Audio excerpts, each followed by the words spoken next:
Salut à tous et bienvenue sur notre chaîne. La défaite de l'Inter face au Milan lors de la Supercoupe italienne à Riyad continue de susciter une pluie d'analyses et de commentaires. Plus qu'une simple déconvenue sportive, ce revers met en lumière des fragilités tactiques, mentales et stratégiques chez les Nerazzurri. De Nicola Ventola à Fabio Caressa, en passant par Paolo Conde, Antonio Cassano, Lele Adani et Arrigo Sacchi, les voix s'accordent sur un point: cette défaite dépasse le cadre du résultat, elle questionne la gestion, la mentalité et l'avenir de l'équipe d'Inzaghi. Le Milan, avec son intensité et son adaptation tactique, a donné une leçon de caractère que l'Inter n'a pas su contrer. Nicola Ventola et Marco Parolo insistent sur les effets psychologiques de cette débâcle, tandis que Sacchi et Conde louent l'audace des rossoneri, capables de renverser une situation compromise. Antonio Cassano et Fabio Caressa, eux, pointent des attitudes dangereusement suffisantes chez l'Inter, où la gestion des moments clés semble faire défaut. Et si la solution passait par un ajustement stratégique? Lele Adani et Fabio Caressa soulignent l'importance des choix d'Inzaghi, que ce soit dans l'utilisation de Davide Fratesi ou dans le rôle central de Çalhanoğlu. L'Inter, pourtant considéré comme la machine la plus complète de Serie A, se doit de capitaliser sur ses forces pour éviter que cette défaite ne devienne un tournant négatif. Une chose est sûre, le coup de massue de Riyad pourrait bien être un moment fondateur pour l'Inter. L'avenir dira si cette équipe saura transformer cet échec en leçon, ou si elle continuera à naviguer avec ses failles exposées au grand jour. Bienvenue dans l'univers Nerazzurro. Analyse du revers de l'Inter face au Milan en Supercoupe selon Nicola Ventola. Dans l'émission Viva el Football, Nicola Ventola a partagé son analyse sur la défaite de l'Inter contre le Milan lors de la finale de la Supercoupe hier soir. L'ancien attaquant s'est penché sur les failles de l'équipe milanaise, notamment sur sa gestion du rythme du match. Combien de fois avons-nous dit que l'Inter impose son rythme face à toutes les équipes, surtout en Italie? Même contre l'Atalanta, ils l'ont fait. Mais quand une équipe accélère soudainement et que tu es dans une phase de gestion, tu peux souffrir, et les erreurs se produisent, a expliqué Ventola. Il a évoqué l'erreur décisive d'Alessandro Bastoni sur un des buts. Bastoni ne dormira pas cette nuit après cette faute. C'est un geste qu'il a répété des milliers de fois, mais cette fois, il l'a manqué. L'Inter a souffert quand le Milan a augmenté le rythme. Ventola souligne également que certains remplaçants peinent à s'adapter lorsque le rythme global de l'équipe est plus lent, même ceux qui entrent en jeu peuvent être déstabilisés s'ils se retrouvent dans ce rythme ralenti. L'avenir de Davide Fratesi en question. L'ancien joueur a également livré son point de vue sur la situation de Davide Fratesi, milieu de terrain prometteur de l'Inter. Je le dis depuis l'année dernière, il a compris, selon moi, qu'il est considéré comme une réserve. Si j'étais à la place de l'Inter et que je voulais prouver ma confiance en lui, je sacrifierais Henrikh Mkhitaryan. Vu les contraintes budgétaires du club, qui vend plus qu'il n'achète, je lui donnerais sa chance en tant que titulaire. Sinon, il serait légitime qu'il parte. L'entraîneur a été clair dans ses choix, mais un joueur comme Fratesi a besoin de temps de jeu. Analyse de Paolo Conde sur la Supercoupe, la leçon tactique du Milan face à l'Inter. Dans les colonnes du Corriere della Sera, Paolo Conde a livré une analyse pointue sur la finale de la Supercoupe italienne disputée hier à Riyad, qui a vu le Milan réaliser une remontée spectaculaire face à l'Inter.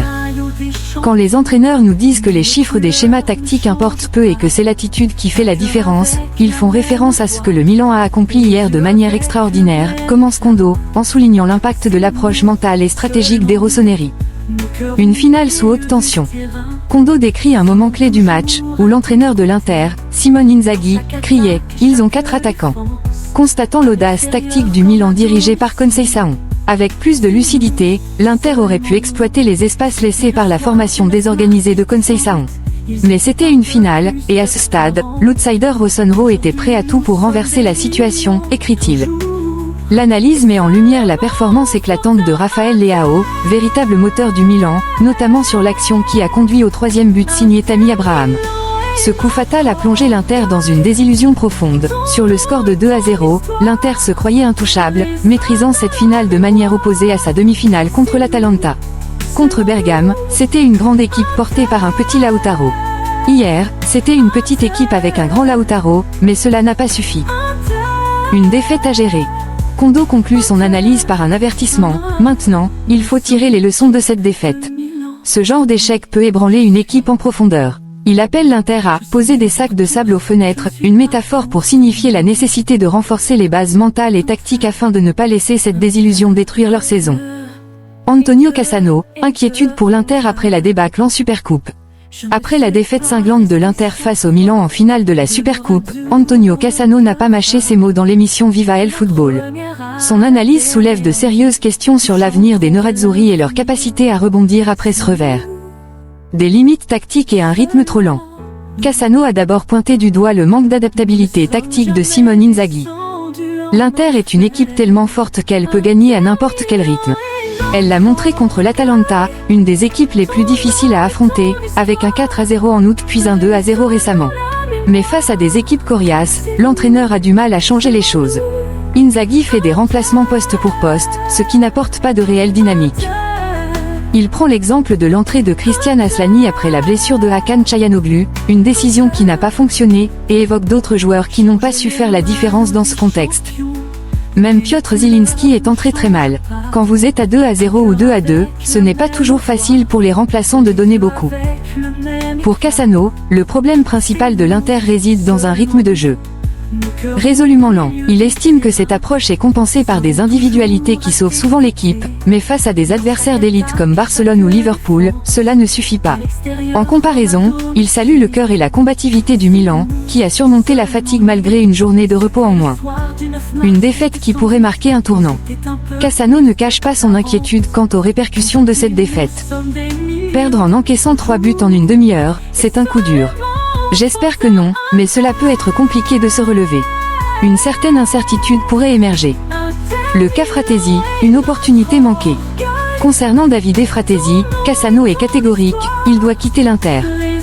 Si Fratesi doit jouer, ce serait à la place de Nicolo Barella, mais les deux ensemble, ce n'est pas possible dans la vision d'Inzaghi. À sa place, j'irai à la Roma. Là-bas, il pourrait jouer avec Manu Koné et Leandro Paredes. À l'Inter ou à Naples, il n'aura pas sa chance. Prenez Davy Klaassen. L'année dernière, il ne jouait pas, et aujourd'hui, il est le deuxième meilleur buteur avec l'Ajax. Fratesi doit partir. Cassano conclut son intervention avec une déclaration provocante, la Supercoupe. Une compétition de merde. Lele Adani sceptique sur un départ de Fratesi vers la Roma, analyse du moment de l'Inter. Lors de la dernière émission de Viva el Football, Lele Adani a exprimé ses doutes sur l'éventualité d'un transfert de Davide Fratesi de l'Inter à la Roma. Selon lui, cette transition ne garantirait pas automatiquement au joueur un rôle de titulaire. Fratesi à la Roma, un défi, pas une garantie. Adani a mis en garde contre l'idée que quitter un grand club comme l'Inter assure une place automatique dans un autre club, même dans un rôle théoriquement plus important. Quand tu pars, ce n'est pas avec les crédits liés au fait de venir d'une équipe plus forte que tout est garanti d'avance.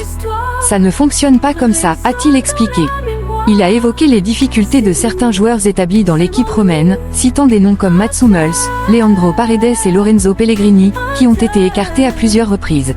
Une fois, c'est Ivan Juric, une autre, c'est Simone Inzaghi, et même Massimiliano Allegri a parfois laissé Angel Di Maria sur le banc. Je ne dis pas si c'est juste ou non, je décris ce qui se passe.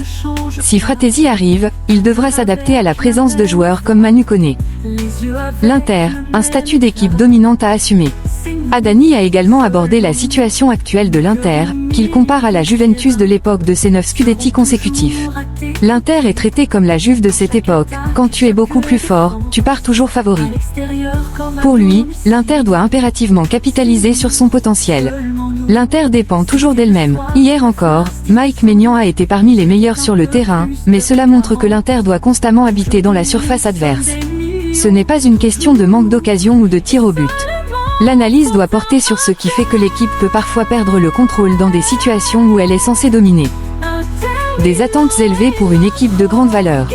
Adani conclut son analyse par une critique constructive. Une équipe qui a de la valeur n'est pas toujours performante, mais si tu as de la valeur, je ne peux pas ne pas exiger de toi un rendement à la hauteur.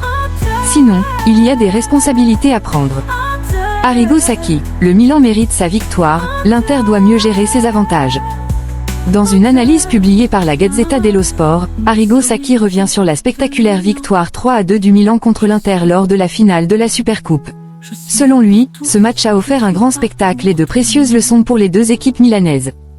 Un match d'un niveau exceptionnel. Sacchi ne tarit pas d'éloges sur la qualité de la rencontre. Premièrement, une très belle partie, jouée à un rythme digne de la Première Ligue. C'est un superbe spot pour le football italien. Deuxièmement, le Milan est vivant, il l'a montré contre la Juve en demi-finale et à nouveau contre l'Inter. Troisièmement, Conceição est un excellent entraîneur. Quatrièmement, l'Inter, avec les qualités qu'elle possède, doit mieux gérer une rencontre lorsqu'elle mène 2-0. Pour lui, ce fut une « rencontre internationale » d'un niveau très élevé, témoignant des progrès du football italien. Le Milan a mérité son succès. Interrogé sur la victoire des rossoneri, Sacchi est catégorique. Oui, elle est méritée. Le match était équilibré, mais le Milan a su ajouter ce soupçon de combativité en plus. Une Inter décevante. Sacchi ne cache pas sa déception quant à la prestation de l'Inter, surtout après avoir mené 2-0. Une équipe forte et expérimentée comme l'Inter doit verrouiller le match et cacher le ballon à l'adversaire dans ces moments-là. Au lieu de cela, elle a souffert face à la réaction fougueuse du Milan. Tactiquement, l'Inter n'a pas su contenir Rafael Leao, un doublage de marquage ou l'aide d'un milieu de terrain à la défense aurait pu être envisagé. J'ai vu une équipe trop passive. Une défaite à surmonter pour l'Inter. Sacchi ne pense pas que cette défaite compromette la saison de l'Inter, mais il souligne l'importance de bien gérer cette situation. J'espère que non, car pour moi, l'Inter reste l'équipe la plus complète de la Serie A. Elle peut encore remporter le Scudetto et aller loin en Ligue des Champions. Cependant, cette défaite doit être gérée intelligemment, surtout d'un point de vue psychologique. Je fais confiance aux dirigeants nerazzurri, avec Marotta en tête, et à l'entraîneur pour aider les joueurs à dépasser ce mauvais moment. Les attentes sur le 2-0. Sacchi explique ce qu'il espérait de l'Inter lorsqu'elle menait au score. Qu'elle prenne complètement le contrôle du terrain. Mais au lieu de cela, elle a laissé trop d'espace au Milan. Et dans ces espaces, Leao et ses coéquipiers se sont régalés. Marco Parolo, la défaite en Supercoupe, un avertissement pour l'Inter. Lors d'une intervention sur DAZN, Marco Parolo a livré son analyse de la finale de la Supercoupe italienne à Riyad, où le Milan a renversé l'Inter 3-2. Il estime que ce revers pourrait avoir des conséquences sur le parcours des nerazzurri en championnat. Une occasion manquée. Parolo souligne que l'Inter aurait pu tuer le match lorsqu'elle menait encore 2-1, l'Inter a essayé de la clore avec Carlos Augusto et Dumfries, mais n'a pas su le faire. Cela a permis au Milan de trouver l'énergie pour renverser la situation. Selon lui, cette incapacité à concrétiser ses chances décisives pourrait laisser des traces, d'autant plus si les blessures de Hakan Çalhanoğlu et Marcus Thuram s'avèrent sérieuses. Une perte de certitude. Parolo pointe également un moment clé qui a fragilisé l'Inter. L'équipe a perdu quelques certitudes après la sortie de certains joueurs. Cela reste une équipe forte, mais j'ai été marqué par la réaction de Nicolo Barella lors d'un remplacement, avec quelques signes d'agacement. Pour lui, cette défaite pourrait avoir un impact psychologique sur une équipe qui se considérait dominante et que tout le monde voyait comme favorite. Perdre un trophée alors que vous vous sentez maître du jeu et supérieur peut laisser des fissures. La gestion de la crise, l'atout Marotta. Malgré cette alerte, Parolo reste confiant dans la capacité de l'Inter à surmonter cet obstacle, en grande partie grâce à la gestion du club. Je pense que Marotta est le meilleur dans ce genre de situation. L'Inter a tout en main pour éviter que cette défaite ne se transforme en problème majeur. Mais c'est un signal d'alarme.